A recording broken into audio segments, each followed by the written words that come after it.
Himself no stranger to the attentions of the press, the Prime Minister will be as aware as anyone of the significance of the deal struck. Just days after talks ended abruptly, all three party leaders now agree on a way to end the worst excesses of Fleet Street. We stand here today with a cross-party agreement for a new system of press regulation. It supports our great traditions of investigative journalism and free speech. It protects the rights of the vulnerable and the innocent. If this system is implemented, the country should have confidence that the terrible suffering of innocent victims like the Dowlers, the McCanns and Christopher Jeffries should never be repeated. The new independent regulator will be able to direct the press to carry more prominent apologies when they've got it wrong.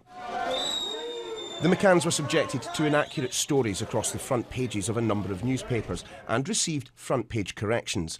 In future, the regulator will compel the apology to be as conspicuous as the false reporting. Those campaigning on the victims' behalf have welcomed the influence they've had on the creation of the new system. It is the first time that victims of press abuse have had any say in this process. It is the first time that the public has had any say in the process. That's very important. Where the Press Complaints Commission didn't have the power to fine those who breached its code, the new regulator's financial penalties for playing fast and loose with the truth are likely to be considerable. Chris Jeffries, falsely accused of murdering landscape architect Joe Yeats, received substantial libel damages from a number of newspapers, but that payout is likely to be significantly less than the fines of up to £1 million that the new regulator can award. There will be new legislation, which means the system cannot easily be tampered with.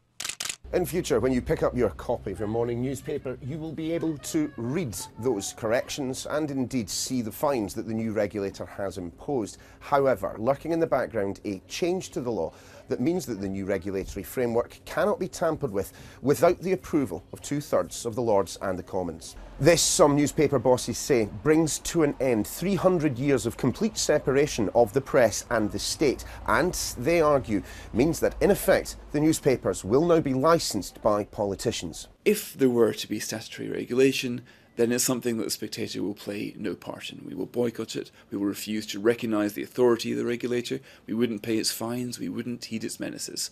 Not that the press had much power to negotiate, such was the litany of sin confirmed by Lord Justice Leveson. The conclusion of his inquiry did not bring an end to criticism of Fleet Street, neither will this new system of regulation. Neil Patterson, Sky News.